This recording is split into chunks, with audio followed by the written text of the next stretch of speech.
focusing on the historical changes in water resources and how Egypt has been dealing with the events brought from the water sources. Before we begin, let me give you a brief overview of our agenda for today. We will start with a lecture session from our resource person, followed by a Q&A session, and we encourage you all to ask as many questions as you like. Then we will have a reflective remarks from Mr. Deepak Gewali sir, and we will finally wrap up the session with some closing remarks by Dr. Nagminder Dahal sir. Before we start, I want to remind everyone of the rules of engagement for this webinar. We encourage open and respectful communication. Please keep your microphones muted and use the chat functions to ask questions or share your comments. If you have any technical difficulties, please let us know in the chat and we will do our best to assist you. Also, please note that this webinar is being recorded, and by joining this webinar, you consent to be recorded. Now, with further ado, I would like to request our speaker, Honorable Dr. Bassam El-Sama sir, to honor us with his lecture session. Thank you. Well, hello, everybody. My name is Bassam, and thank you very much for the people of Nepal. How interesting is this? I've been giving lectures for the last 40 years, but this is my first time to have two nations of history and two nations of civilization which influenced the world without any exaggeration, the Nepal civilization and the Egyptian civilization. So this is quite interesting and quite exciting for the Egyptians when they heard here, as Anjali here, I would like to thank for all the efforts she's done in the last few days and weeks to manage this lecture to come out to the light. Once again, my name is Bassam. As Anjali introduced me, I'm your brother from Egypt. I'm from Alexandria. I live now in Cairo, so I'm talking to you now from Cairo, from a district called Heliopolis. Now, the sources of water in Egypt for the coming few minutes is going to be quite interesting for many people who are interested in waters. But before we talk about the River Nile, let me tell you, Anjali was introducing me in the one of the things that I do is that I sometimes lecture about the start of hieroglyphs, the start of the writings, the commencing of the writing system of the world, actually. Started on the banks of the river, and before it started in the Egyptian peninsula of Sinai as an alphabet. The interesting thing is the first letter in the name Nepal, which is letter N, in hieroglyphs is the waves of the water. Now, how interesting is this? So when you want to write in hieroglyphs letter N, you write it in the form of a zigzag coming out and down line, and it is the waves of the water. Of course, at that time, the ancient Egyptians will be talking mainly about the waves of the water of the River Nile, even though they had great deal of commerce happening on the Red Sea, as we excavated in Egypt many harbors, ancient Egyptian harbors. One of them was excavated in 2013 on the Red Sea, and it was studied by the world to become the most ancient, used, still happening as a monument, as an antiquity harbor in the world. That is around 119 kilometers away from a very famous city in Egypt called the city of Suez. The River Nile is a child river, as we know the River Nile now, going through over 10 countries in Africa, and considered to be the longest, and for some studies, the second longest river in the world, with sweet water happening in the beautiful Africa all the way until the delta in Egypt. And in the delta in Egypt, the two main, if you like, sources of canals coming out, diverge from the main course of the River Nile and pouring into the Mediterranean, and that will be the end of the kind of course, if you like, of the river, or the journey of the water, which started in the heart of Africa and ended on the northern coast of Egypt. The River Nile was formed in different phases. It was not all formed at once geologically. There was not one event, geological event, that actually expanded and cut earth, and then the water went through. No, it actually took time until it will appear the way how you see it today. On the banks of the River Nile, which was the main source for the ancient Egyptians, the communities started to live, to build houses, to learn about fishing, to learn about how the usage of the water for irrigation. But before that, the people were in the mountains or in the oases or in the desert, and they were depending upon wells and about rain. So now, before the River Nile, the sources of the ancient Egyptians, before they were introduced to the daily life on the River Nile banks, they depended basically on the rain. And we all know that Egypt, all the way until almost 3,000, 4,000, and some historians would tell you that the last rainy era was 9,500.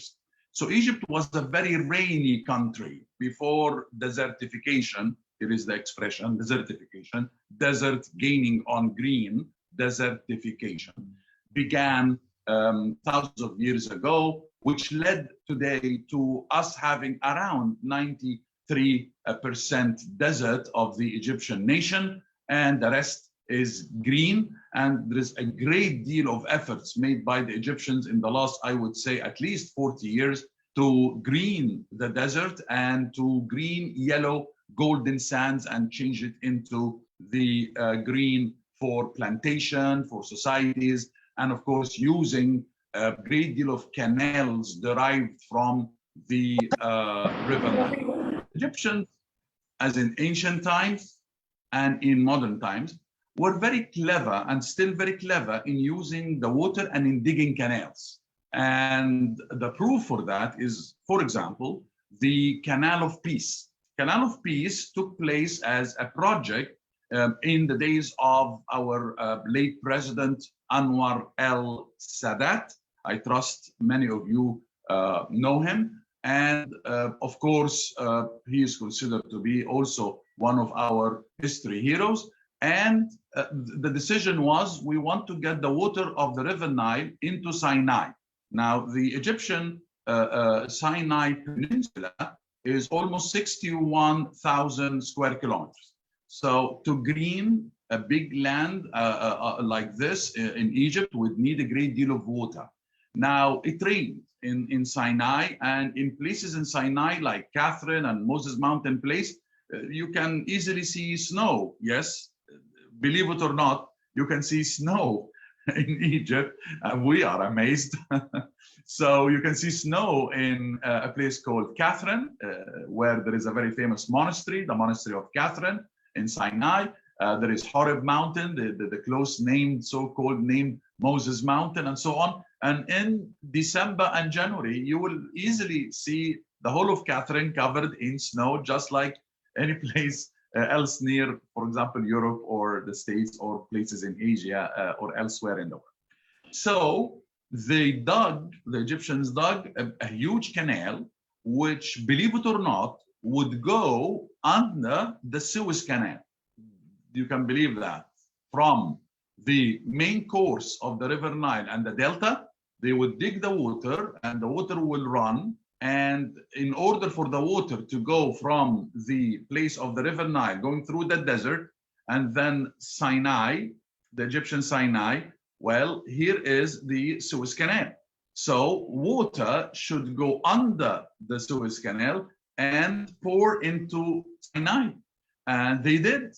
So a canal over a canal. So the Suez Canal, the famous Suez Canal that links the Red Sea to the Mediterranean, and then the Canal of Peace, which goes under it, pouring irrigation water and usage for your daily life, usage water into the Sinai Peninsula. So that was pretty amazing. And we were all very proud of this canal in Egypt, because also it started a great deal of new societies in Sinai, something that we are encouraging since the 1970s, actually. The River Nile, back again to ancient Egypt, the River Nile was considered the pure water of life. And the ancient Egyptians thought and believed that there is a river Nile in heavens. So there will be a river Nile that they see and they deal with and they drink from and they clean from and they irrigate from and they feed and drink all their animals and pet animals as farmers and peasant farmers, and they will fish in it. They will get beautiful Nile perch. Nile perch is a famous fish on the river Nile, and it is famous for its white meat, delicious white meat. And Nile perch can go to huge sizes. It can grow into huge sizes. And now it's in the Nasser Lake, for example, the artificial lake, which was formed due to the high dam. And I'll go back to the Nasser Nubian Sea, as we call it, or the Nasser Lake, or the Nubian Sea, because it is one of the greatest artificial lakes in the world. It goes over 500 kilometers long from the high dam in Aswan in the south of beautiful Egypt and Nubia. Nubia is Egypt at that time and now, and goes all the way to extended into Sudan itself. So it crosses the borders into Sudan. How big is this? It's huge. And will be a beautiful, amazing number of Nile perch as fish. So it's good for the people to feed on the Nile perch, as it happened in ancient Egypt, to the point that the ancient Egyptians drew, when you go to the tombs and you go to the temples in ancient Egypt and you visit them today, you will see the most exquisite, detailed aquarium, if you like, ancient Egyptian aquarium, everywhere you go. It's in many tombs. And there will be, in one scene, there will be at least from 7 to 10 different types of Nile River fish. And the River Nile yellow snake, there will be the turtle, the River Nile turtle, there will be the Nile perch, there will be other, there will be the elephant snout fish, famous for its snout as the elephant trunk. So they call it the elephant snout fish, with the catfish. The catfish was very famous in ancient Egypt to the point that one of our first kings who ruled unified Egypt in the first dynasty or first dynasty, the first royal family, his name was Narmer, called Narmer today in English, but originally in hieroglyphics Narmer. Narmer, part of his name, part of the name of the king of Egypt, 3,200 years before Christ, believe it or not, was the catfish. So this is how important the River Nile, how influential the River Nile, to the point that later, when the Persians, the Persian kingdom in Asia, was introduced to the Egyptians, they loved the water of the River Nile, to the point that they used to send knights, soldiers from Persia, believe it or not, to Egypt, to bring water from the River Nile and back to Persia, to put those pots with the River Nile water with the treasures in the tombs of the kings. And they believed that the water of the River Nile will never go bad. It will never go rotten. It will never rot. The Persians believed that. The Greeks were very interested in studying the sources of the river.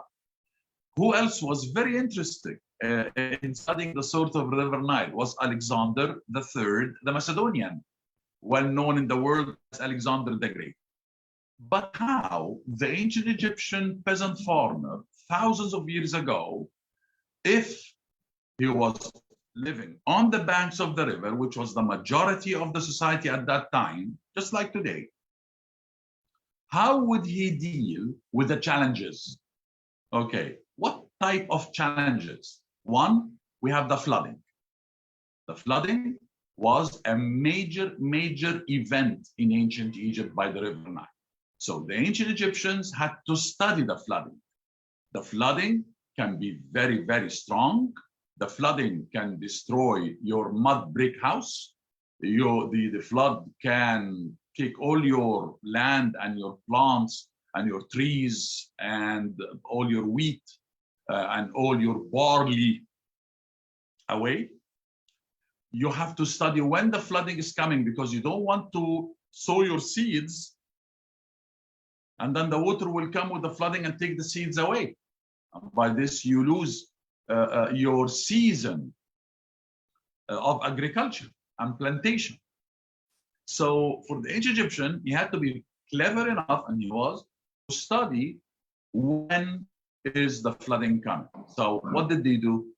They studied the movement of the planets, and they studied the movement of the stars, and they studied the movement of the celestial bodies, and they linked it to the events on Earth.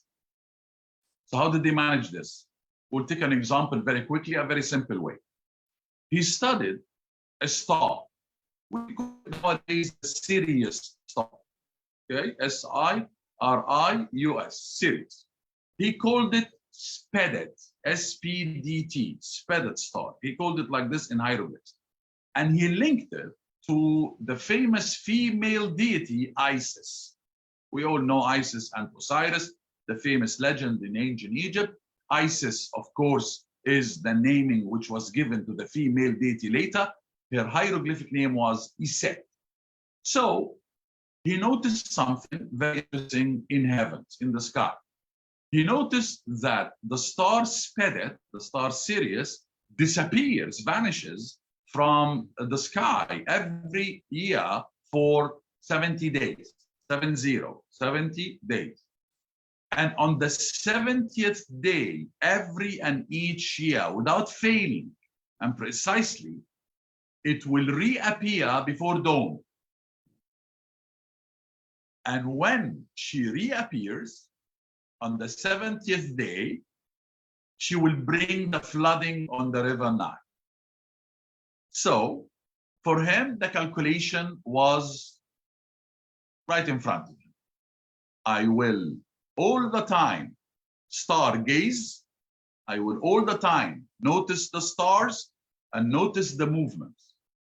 And once Sirius, the star, vanishes, I start counting 70 days. And by this, I know when the flooding is coming. So I'm going to, 1, organize my plantation season accordingly. 2, I will do the houses and build the houses in a way. Some of the houses were built on half-a-meter base pillar, so that when the water comes rushing into the land, it will pass under the house. Or he will build the house over a higher plateau. All of these were kind of solutions that the ancient Egyptians did and achieved to overcome the problem of the destruction caused by, or can be caused by, the flood. Number 2, he would wait, because this water will rest on his land for some months. So he started the calendar. The calendar was, as a matter of fact, done many years BC, 100 kilometers in the desert, west of Abu Simbel, the famous temple in south of Egypt, in the beautiful Egyptian Nubia. And I trust many of you learned about Abu Simbel, because we have twice a day and twice a month and twice a year. We are always talking about Abu Simbel as a genius temple, and more than twice. Lots of lectures about Abu Simbel. Why? Because twice a year, the sun will go through the main entrance and illuminate the part of the last room in the temple, which is considered to be the Holy of Holies in ancient Egypt.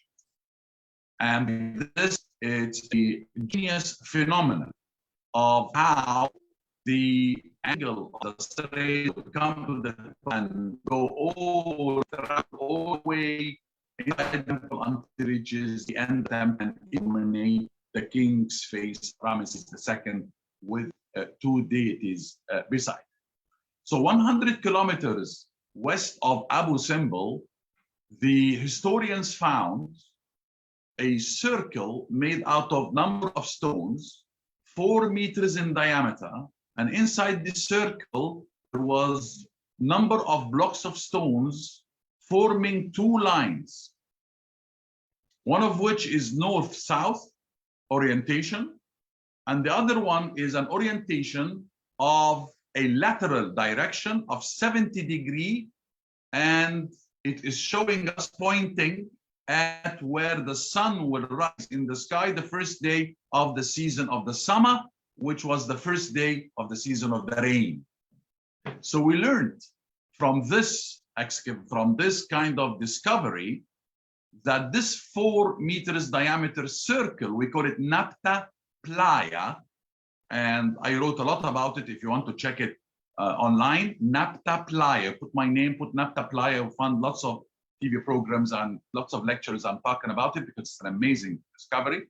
And they found that that was the first invention, which goes as back as 14,000 years before the unification of Upper and Lower Egypt, before the kings, the famous kings of Egypt, Ramesses II and Queen Hatshepsut and Khufu, Cheops of the Great Pyramid, before all of this, before the building of the pyramid, before the erection of the obelisks, before hieroglyphs, before all of this, all right? 14,000 years. The Egyptians invented a type of a stone invention that will orient them to when and where the sun will rise to start the rainy season. At that time, we're talking 100 kilometers away from the River Nile, almost. So they wanted to depend upon a source of water because 100 kilometers away from the River Nile, there is no river. Okay, so they will study when the rain is coming. When they were excavating beside the circle, they found a dry lake. So we learned that the Egyptians would live there for the time of the rain, and the rain will fill the lake. Animals will come to drink from the lake. They will hunt them and they will feed on them. And we found the remains of 15 houses in Napta Playa. And by this, Napta Playa became the first study of how the ancient Egyptians, 14,000 years ago, would study the source of rain, where it's going to fill a lake, and this lake will be the source of life. Also, in Napta Playa, in the middle of one of the hottest places in Africa, this I'm talking about, Napta Playa, the historians and the Egyptologists discovered number of ancient wells, also going as back as 14,000 years, which made us believe that the ancient Egyptians also knew about digging wells as source of water. But of course, digging wells became less and less because you would become more dependent on the River Nile. Challenge number 2 is what happens if the drought took place for the ancient Egyptians and the River Nile, as well as the modern Egyptians before the dams, before the old dam of Aswan and before the high dam, which was constructed around the 1960s, last century.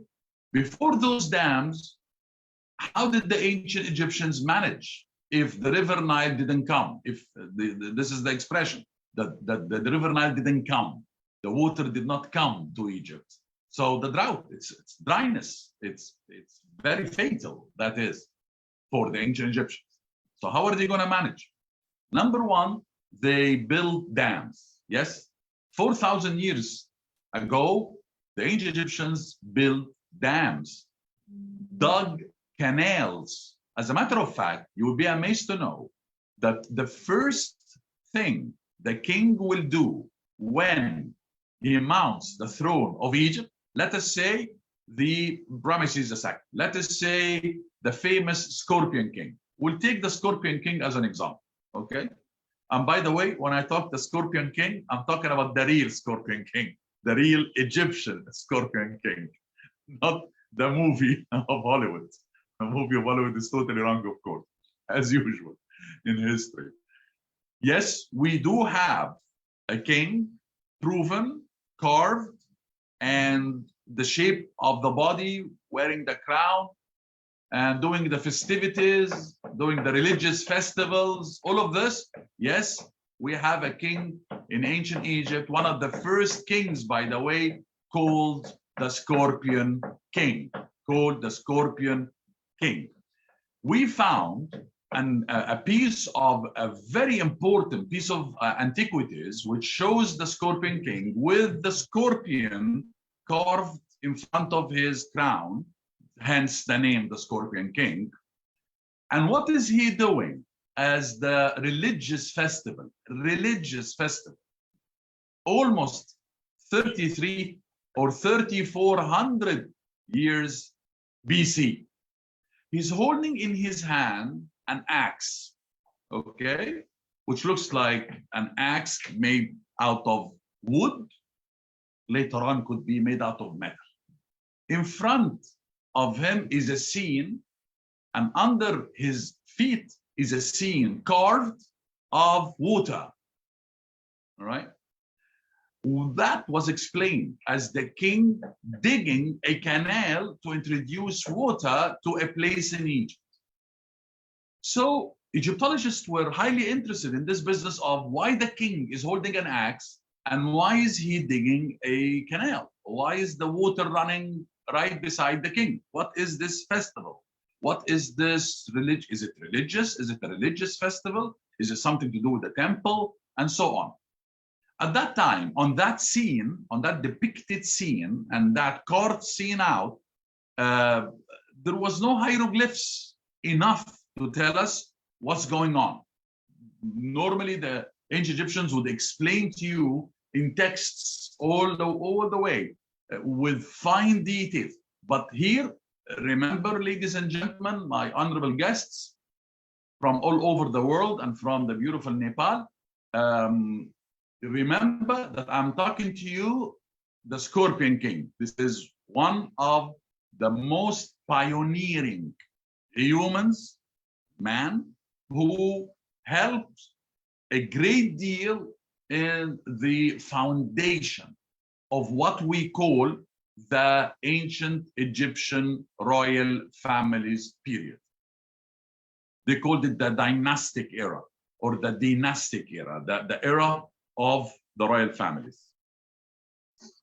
So at that time, there was no enough hieroglyphs in this scene to tell us what is this water doing? What is this canal doing beside the king and vice versa? What is this king doing? So more studies were made about this important scene dealing with the history of rivers in ancient Egypt and sources of water. And they figured out the following. You will be amazed. The first thing, the first act, the first, if you like, official act that you do and you achieve as a king of ancient Egypt is the day you take the throne of Egypt, digging a canal. You have to be responsible as the ruler of the country, and at that time as the son of the solar disk, from the point of view of the ancient Egyptian temple. The king is the son of Ra, the son of Eman, the son of Jehut of wisdom, and so on and so forth. So you will have to dig a canal. Why? Because it's your responsibility as the ruler of Egypt in ancient times to flourish the country.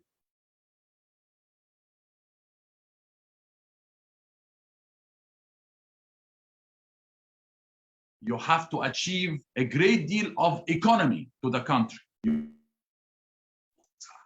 For drinking, irrigation, for the animals, for the pet animals, for every part of the country.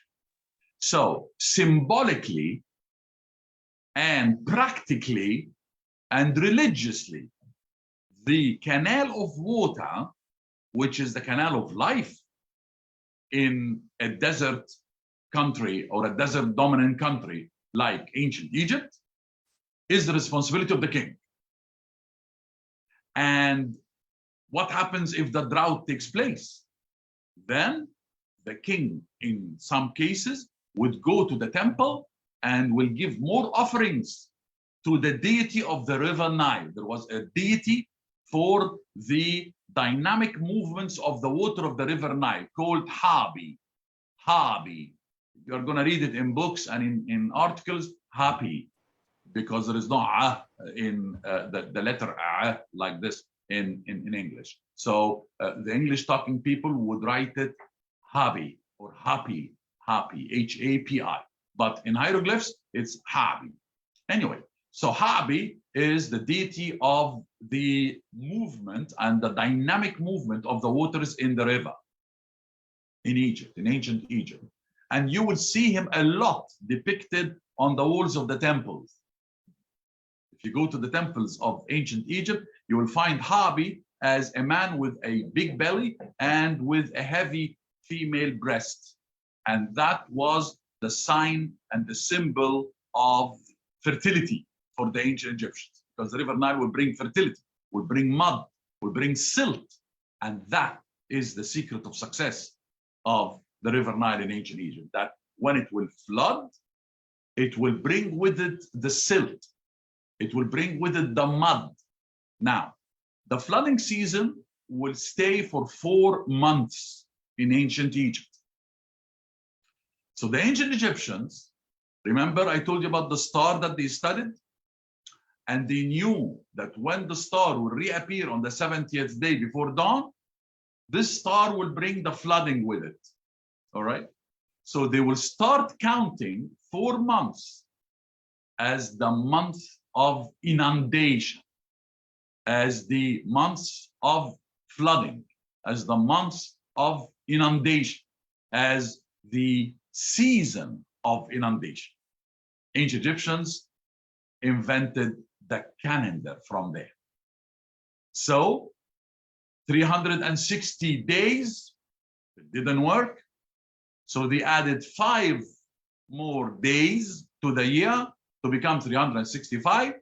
Then later on, it became 365 and quarter in the Bahira governorate in northern Egypt. And by this, Egypt would be the country and the nation that exported the 365 days and quarter day of the year. So they divided the year into 3 seasons, not 4, into 3 seasons. The inundation, and then the season of the sowing of the seeds, because after the inundation is over, the water will reside back to the river Nile, but it will leave what on your land as a farmer on the banks of the river? It will leave the mud, it will leave the silt.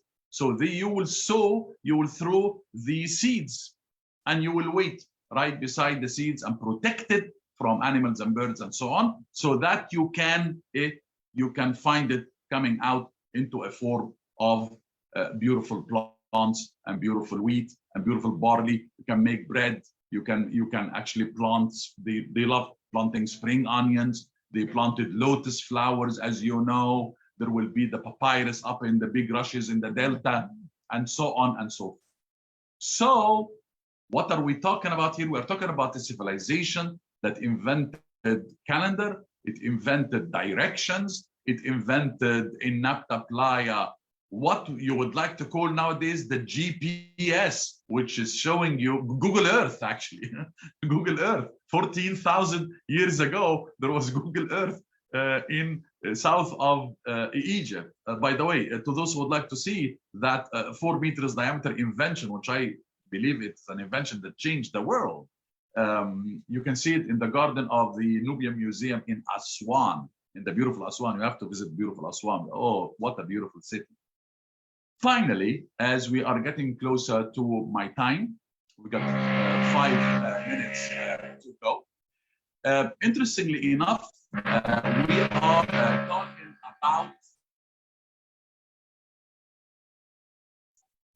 talking about, I'm sorry about that noise. We're talking here about a nation that depended upon how they would face the challenges. The last challenge I will mention here is the drought. We said that they built dams. We said that they dug canals. But they also invented an amazing invention called the Nilometer. The Nilometer. The Nilometer is a well, sometimes form of steps, and the well will have marks on both sides, and the marks on both sides are actually going to calculate the level of the water of the River Nile in this well. All right. So, interestingly enough, they will calculate the level. Give me, please, 30 seconds. I will tell the people to stop the noise above. Give me 30 seconds, please. Sure.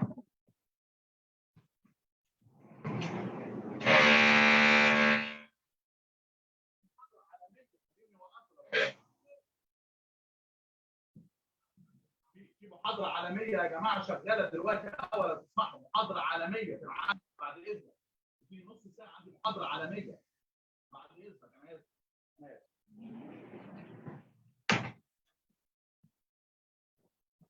Okay, sorry for that. Sorry for that, for their apologies. And so, how are they going to deal with the drought? We said, and they invented the Nilometer to calculate the movement of the water up or down. Now, according to the Nilometer, which you can go and see it till today in the Elephantine Island in Aswan and in the south of Egypt, and you will notice it in the temples, like in the temple of Edfu, but also in the south. Now, here is an interesting thing. If the water is high, and the calculation by the priests of the temples that the water of the River Nile with the flooding is high, and it's very easy for the peasant farmers to irrigate the land, they will start imposing the taxes. Yes, there was a very accurate taxation system in ancient Egypt. Now, if the water is low, and it is very hard and very difficult and pretty impossible for the peasant farmer in ancient Egypt to bring water, then the governor of the city will decide no taxation this year. So he will cancel taxation totally. Why? Because the farmers couldn't get the water because the water is low and the level of the water is not convenient for the farmers. So this is how the River Nile controlled life and daily life in ancient Egypt. How interesting. And finally, the ancient Egyptian invented on the banks of the River Nile a device which is considered to be today the most ancient irrigation device in the history. And that's a device we call in Arabic shadoof. And I will show you how the shadoof works. He will bring a beautiful piece of a tree or a beautiful piece of wood. And he will bring another piece, put it right there. Here there will be a weight. There will be a big weight here, made out of mud, made out of stone.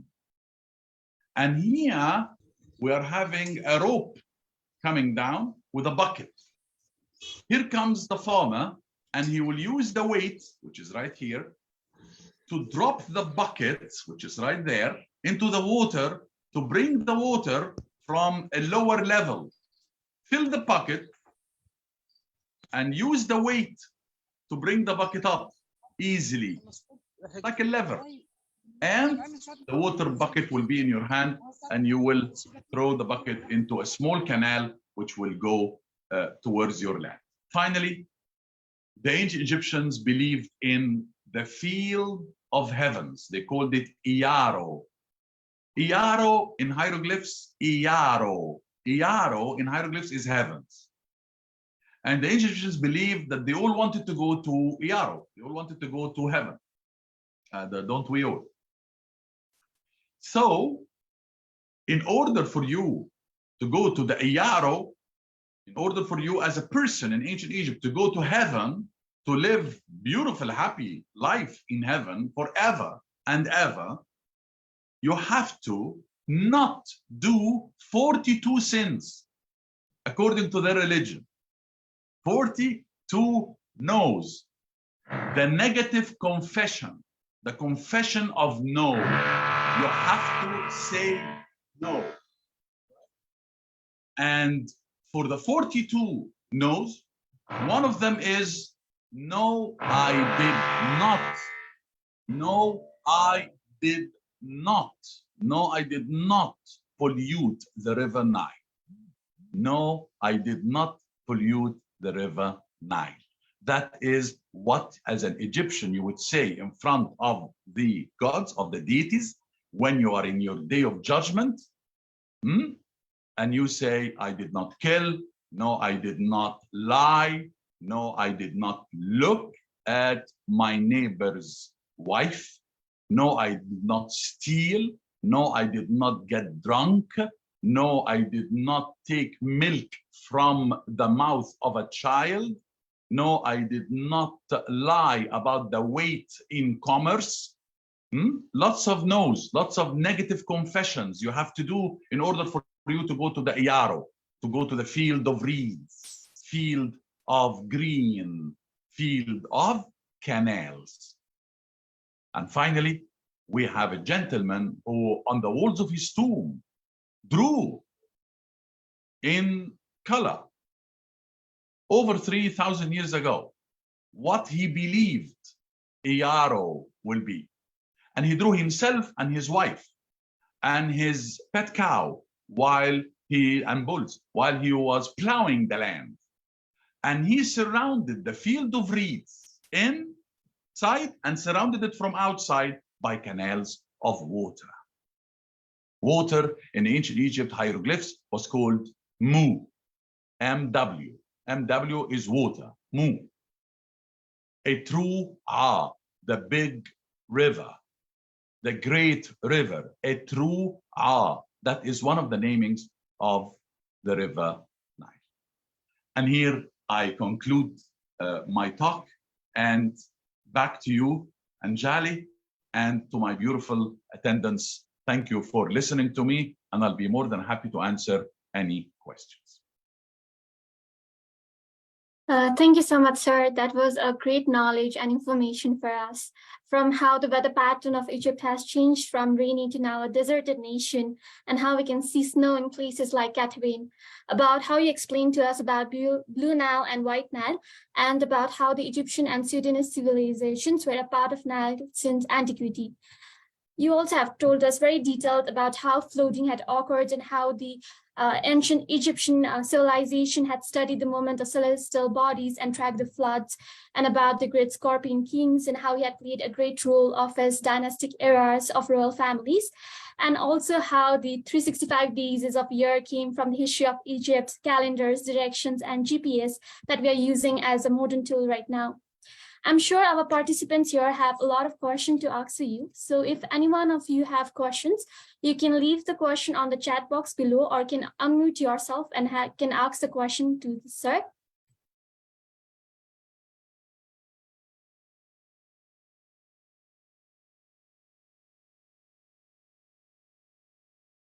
If you have trouble unmuting the mic, you can just ask the question in the chat, and I will deliver it to the sir.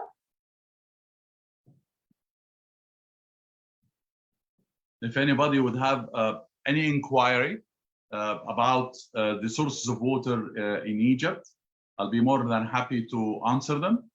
And if there is any other questions about ancient Egypt itself, if you like, I'll be more than happy. It doesn't have to be on the River Nile if you like. It can be any question about anything in ancient Egypt.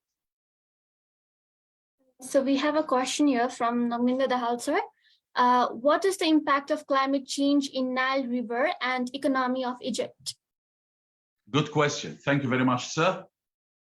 The climate change. We all know that COP27 was held in Sharm el-Sheikh, in the beautiful city of Sharm el-Sheikh in Egypt, some few months ago. And I had the pleasure to present Egypt as a lecturer about the climate change in ancient Egypt. Believe it or not, they studied the climate change in ancient Egypt as well, with a lecture with the UNESCO. And I was very happy to do that. Now, The ancient Egyptians, as well as the modern Egyptians, actually studied the climate change, and they actually recorded the climate change events on writing. And we have, for example, a scene of a half lighted moon and a half darkened moon, for example. We are having mentioning about the eclipse. We are having mentioning in ancient Egypt about how the river Nile is not bringing water. We have detailed scenery of famine, which struck ancient Egypt with people with bony kind of bodies due to lack of wheat and barley and food, due to the drought and the lack of water. So yes, the Egyptians actually recorded that. Now, modern Egyptians and the River Nile, there is a great concern, let us say in the last 40 to 50 years, on the cleanliness of the River Nile. We are having, for example, a great deal of movement. First of all, we have made a new minister, the Ministry of Environment in the Egyptian government. And they were responsible on stopping number of factories which were built not far away from the River Nile. So in order to keep the River Nile clean, there is a great deal of movement in the media and in the schools and universities to teach the people about how important the drop of water is today. And myself, I'm get contacted by many organizations in this country, education, the universities, schools, TV, radio, books, to talk about I was encouraged to write a book about the River Nile called The Vein. I addressed it as, I titled it as The Vein of Life. The River Nile, The Vein of Life. And I was actually encouraged by the government to write a book like this, which I'm very proud of. So this business of how the High Dam, when it was built, and the Nasser Lake was built, right, and formed right behind it, and the challenges, because to have in a few years to have an artificial lake of over 500 long kilometers lake, this is quite a challenge, including this is a country which is packed with temples and packed with villages and packed with beautiful societies in the south. Many villages had to move, many temples had to be cut and raised, and that was a great help also from the world and the UNESCO, who helped us in the moving of the temples to save it from the water. We have a great number of crocodiles in the Nasser Lake with Nile perch and fish. And now there is a great deal of discussion in Egypt about how we can manage to use this business as maybe perhaps crocodile farms will be a great deal of what's happening in the Nasser Lake or the Nubian Sea behind the High Dam in the south.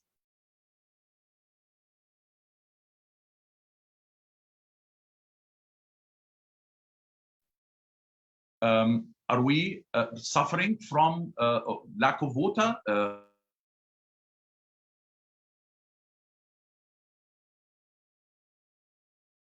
So far, no. So far, because I know there are some people who are kind of interested to know if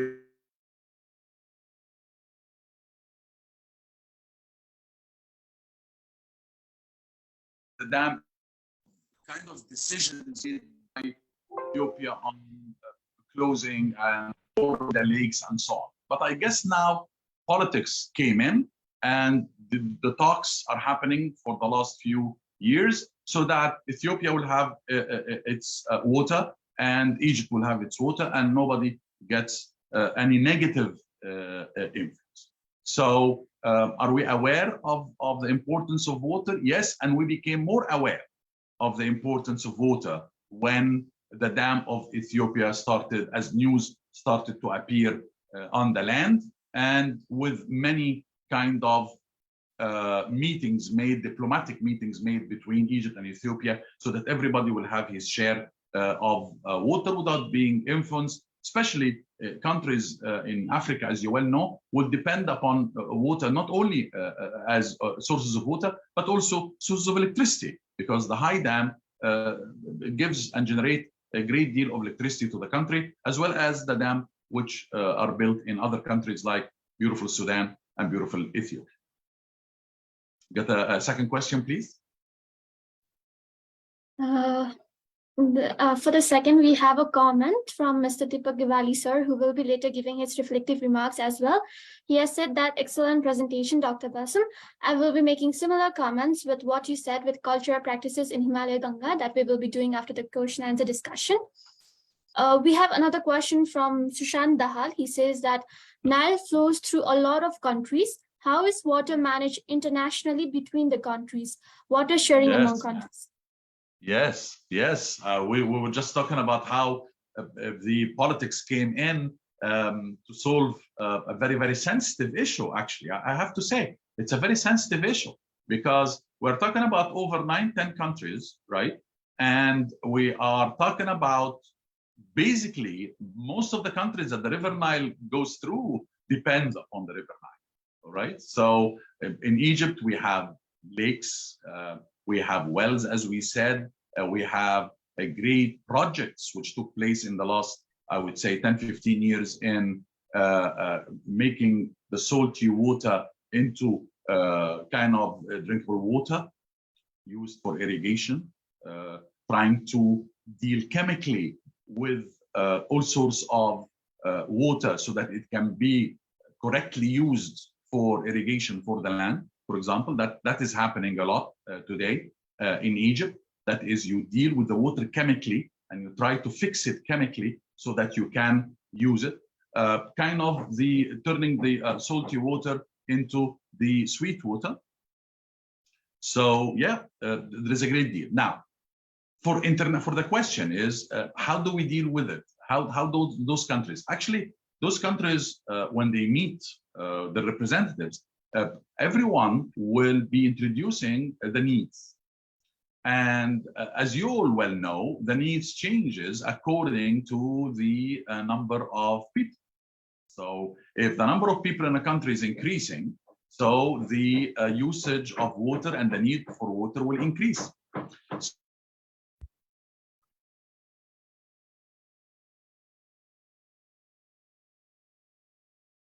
So they would meet and they would discuss. For the Egyptians, for example, it is enough 55 billion cubic meter water, or do we need more because we became more? Now we are almost 110 million Egyptians, more or less. So yes, we are increasing in a very high rate in Egypt. That would need more water for the usage, for the daily usage, for irrigation, for drinking, for cleaning, and for many other things, for generating electricity and so on.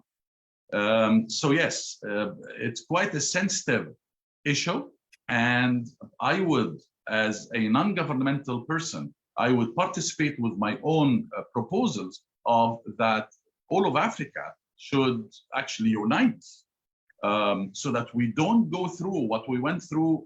If you remember, a few years ago, when Africa was suffering from the droughts and many countries suffering from the droughts. Egypt did not suffer from the drought, as we saw in other beautiful nations in Africa. So bless them, they went through very, very hard times, and we also the pictures and the videos, and we also how those nations suffered. So finally, in answering this question, my proposal also is when 10 people representing 10 countries, for example, or 11 countries, sit together to divide the water among them, right, coming from the Blue River and the White River Nile, starting from the main sources in Africa, in the hearts of beautiful Africa. We all should be looking at the other as well. So if I'm, as an Egyptian, interested in fitting the number of billions of cubic meter water, then I'll have to be looking also at what Sudan will be doing and how Ethiopia will be doing, and how other beautiful countries that the River Nile is dealing with will be doing. As a thought, every country should be listening to the other so that we all can combine forces, and not one place would take more than the other, or one will take more quantity than the other. And by this, of course, it will cause problems to the other. No, the other is as important as you. You think about yourself and about your nation, about your people, but you also think about the other equally in the same importance and the same interest, because we are not living alone in this world. We are all together. Like, look what's happening now. Now, through a small mobile, I'm contacting the world, and you are contacting the world. Nepal, Egypt, two civilized nations are telling the world about sources of water in history and in modern times, right? So this is an effort made by you guys in Nepal and us here in Egypt. And by this, we are telling the world through this lecture or this session about how we all should, if you are living in the beautiful Himalaya or living on the beautiful city of Aswan, or the gorgeous city of Alexandria, or living on the Egyptian Sinai, or in the oasis, or a tribe living in the western desert of Egypt, we should all be together having a fair share of water for life. As water is life, and we believe this in Egypt, and I think the whole world believes in this. Even the majority of the people in Egypt here believe in that the water is the secret of life. And we in Quran, the Muslims all over the world, 2 billion people, almost 2 billion people in the world believe in Quran. And in the Holy Quran of the Muslims, the Holy Book of Muslims, God, Allah is saying, and we created all alive things from water. That is a famous sentence in the Holy Quran. So we are raised since we are very young about the concerning the importance of the water and how the water is literally and practically life. Thank you so much, sir, for your thoughtful response. The answer addressed almost all the questions that was at the chat box here. We had similar kind of questions, so I think all the questions has been addressed from here. If anyone has any other further question, you can also send us here in the chat box. And as we have a very limited time, we will be now going to the second part of our discussion here. So I would like to now request our former Minister and Pragya, Mr. Deepak Gewali, sir, Distinguished Fellow, Culture Theory and Politician Economy, NWCF, for his reflective remarks, where he will be making comments on the cultural practices in the Himalaya Ganga. Sir. Thank you, Anjali. Thank you, Dr. Bassam. This was a wonderful presentation. And also, I'd like to thank the younger leadership of Nepal Water Conservation Foundation for taking this very important initiative for international water understanding and collaboration. Nepal Water Conservation Foundation, pre-COVID, there's always life before COVID and after COVID. I think, as we all know, it was a break with this COVID thing. We had initiated something called the Mekong-Ganga Cooperation, the cooperation between the Gangetic Basin, which we call Ganga, and the Mekong. The reason we did that was because we began to understand that both the Ganga and the Mekong were civilizational rivers. Now, what do we mean by civilizational rivers? It's a river that carries the ethos of an entire civilization. It carries the history, it carries the value systems, it carries a lot of things. If you go to the Mekong, whether it is in Laos or Cambodia or Thailand and anywhere, you notice very similar practices that are done in Nepal or India, all the way down to South India, and also in the Mekong. Okay, so this is what we had initiated. After Dr. Bassam's talk, I believe we should now also have this Ganga-Nile, cooperation, because it's obvious Nile is also an extremely, extremely old civilizational river. Okay. Now we have other civilizational rivers, Tigris Euphrates in Iraq. You have the Brahmaputra coming out of Mansarovar, a lake in the Himalaya. And what is interesting is the Sindhu River, what is now called the Indus in Pakistan. Indus, Brahmaputra, and Ganga, they all originate from this one place, the Mansarovar Lake, around which is now in Tibet. Okay, and it has tremendous religious significance for billions of people. Okay, similarly, the Yangtze also has, as I have noticed, many civilizational aspects of the Chinese civilization there. Now, why is this extremely important? And for this, I come back to Dr. Bassam's points. I'm struck by about 5 different things he has said, which can be explored further, much further, to understand where we have some extreme, commonalities. Dr. Bassam, you mentioned this, the Persians taking Nile water, all the way to Persia. Well, if you come to Nepal, in West Nepal, during the pilgrimage season, when Indian pilgrims all the way from Madras in South India come to Nepal to go to Lake Mansarovar in Tibet. And when they come back, the airline is, the small airline, the Dornier or whatever is transporting them back to Kathmandu, is filled with jerry cans from Mansarovar Lake as the holy water. It's aircrafts don't allow any liquid to be carried because of all the, the security are there. But here you have jerry cans of water from Mansarovar. It's the same, the sacredness of water from certain spaces. And there's also this belief that Ganga water is never polluted, although Ganga is heavily polluted. But this basic belief that it cannot be polluted. It carries, it's not just the microbes it carries. It carries something else which is eternal and does not get polluted, okay? Eternal in our human value system. The other issue you mentioned was, you talked about the catfish elephant, element. Well, most, in Hindu Buddhist practices, you have this mythical element called the makar. And most of our stone water spouts, where water comes out from the springs and all, have this makar element, which is half elephant trunk and half crocodile, and there's lots of myths associated with that. And that is the symbolism of water, the crocodile and the elephant, okay? And also very interesting, you mentioned the rituals associated with rivers. Well, we have rituals associated very much with waters and rivers. Most of you all, the Kumbh Mela at the confluence of the Ganges and the Yamuna. But there are Kumbh Melas in other rivers also. Wherever 2 rivers meet, it's regarded as sacred.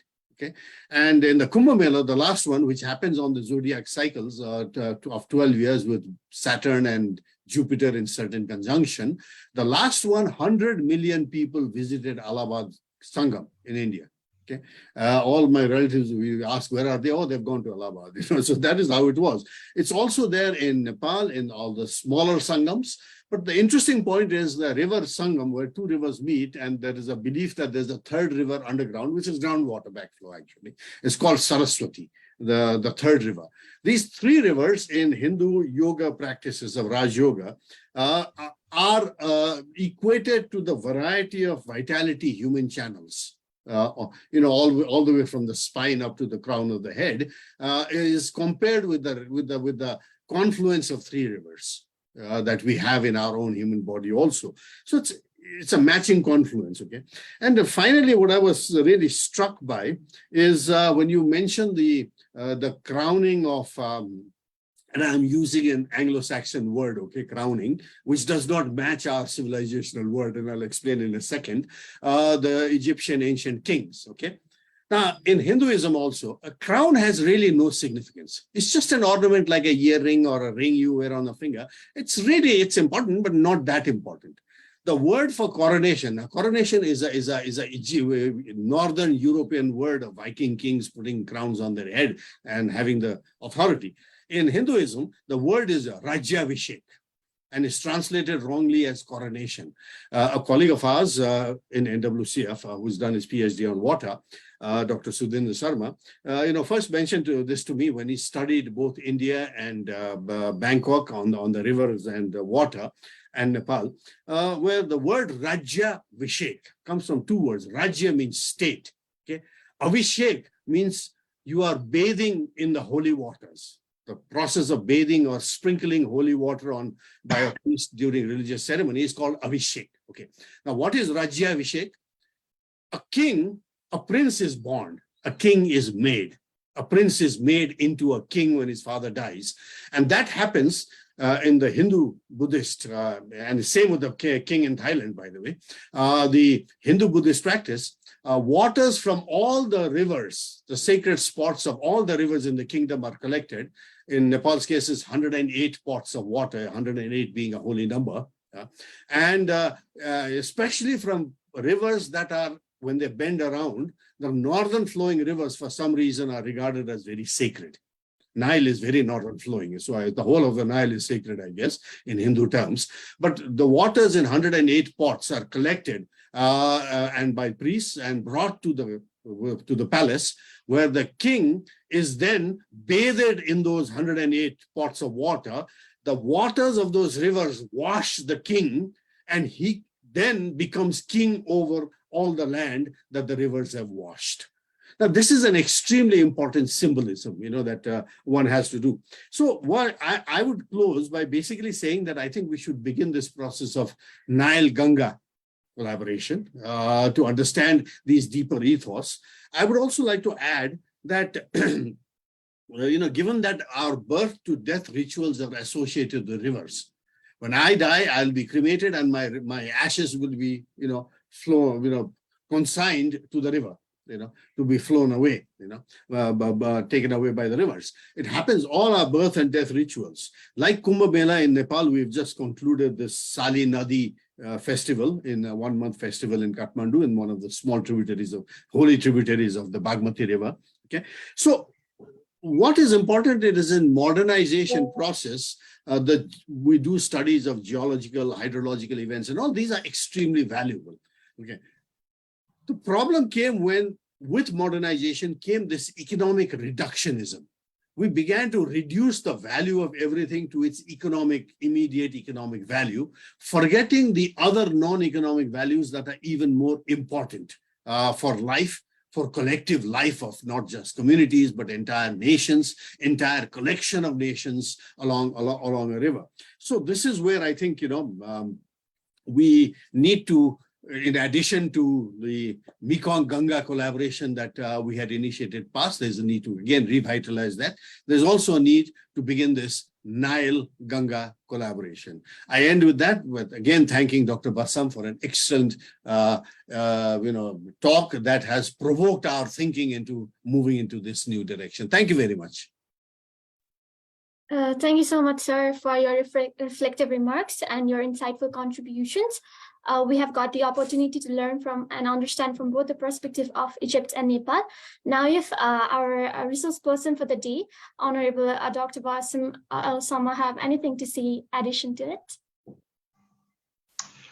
Thank you very much, Anjali, and thank you very much, Doctor. I can, while I'm listening to you, Doctor, I can picture you on the banks of the river giving that talk.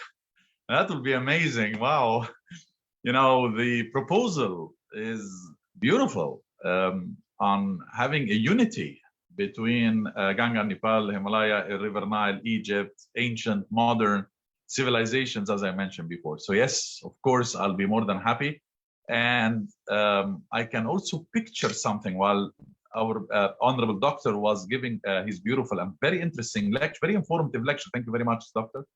I can imagine a river Nile built in Upper Egypt with the temples on the river, and a convention made, and we introduced 50, 60 authorities from the world, and we come out of this Nile cruise all as one in free water, an important drop of water to each and every of the 8 billion humans living on Earth. Thank you very much.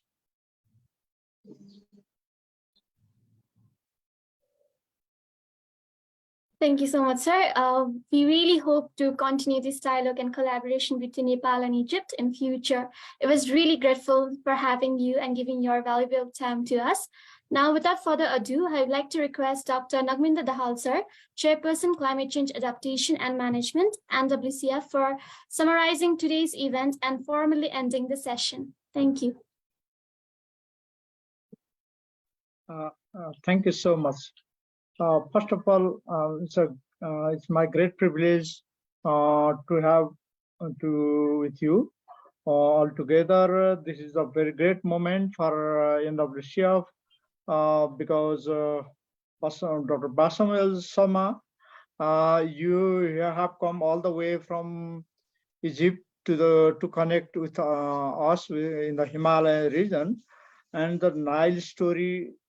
The story from the Nile and to the audience of the Himalaya is really inspiring to all of us. And yeah, thank you so much. And this has been possible because of our young and energetic youth initiative who have been to the last climate conference in Egypt. Then somehow they got inspired to connect, to bring this kind of issue in our lecture series. So that is the new initiative for all of us here.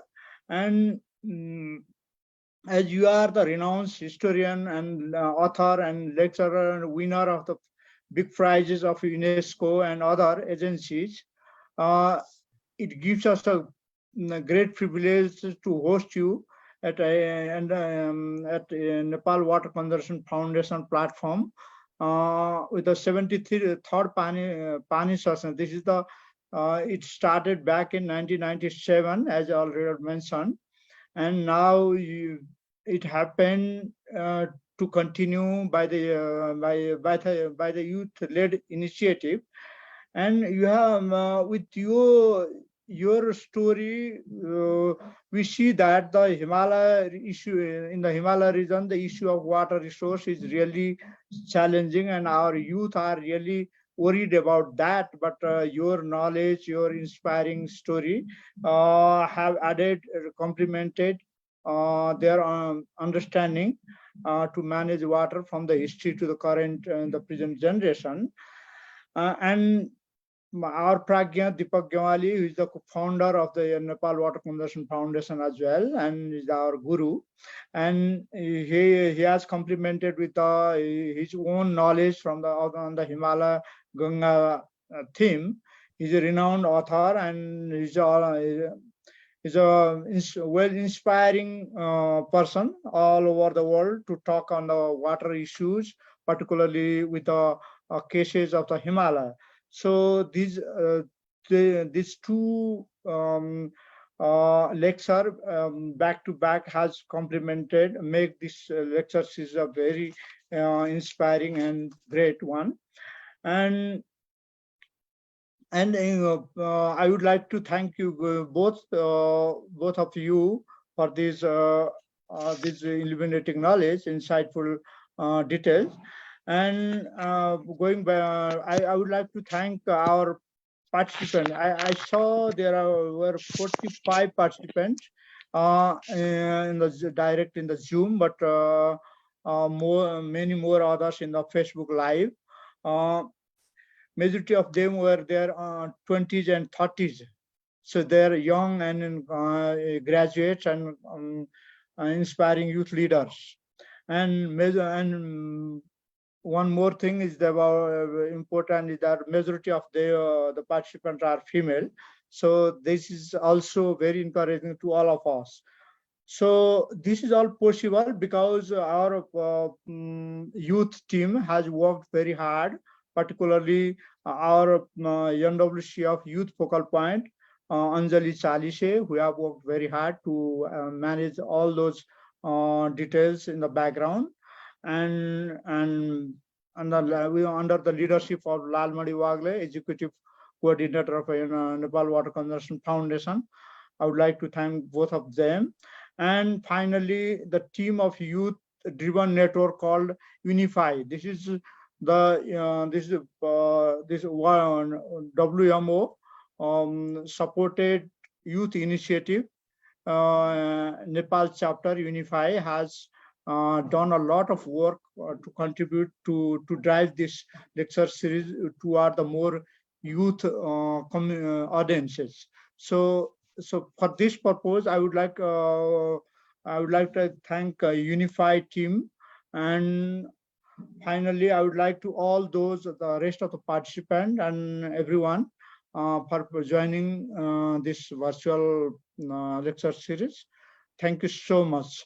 And here is, thank you so much for the generating this certificate of appreciation to Dr. Basam from Nepal Water Conservation Foundation. I would like to hand over this to our distinguished lecturer, Dr. Basam, as a letter of appreciation. Thank you. Thank you all. With this, I would like to close this session.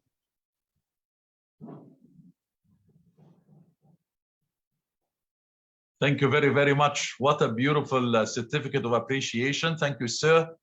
Thank you to all the Nepal nation. Thank you for your great generosity, and wish to see you one day on the River Nile.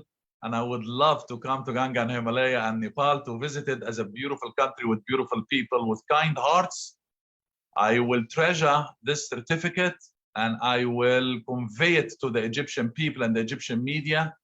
And I would like to say that hopefully we will have more sessions and more beautiful discussions and informations about water for the coming future, God willing.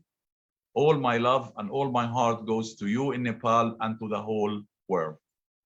Thank you. Thank you. Our big hands to Dr. Basam. Thank you. Thank you. Thank you so much. Thank you. Thank you.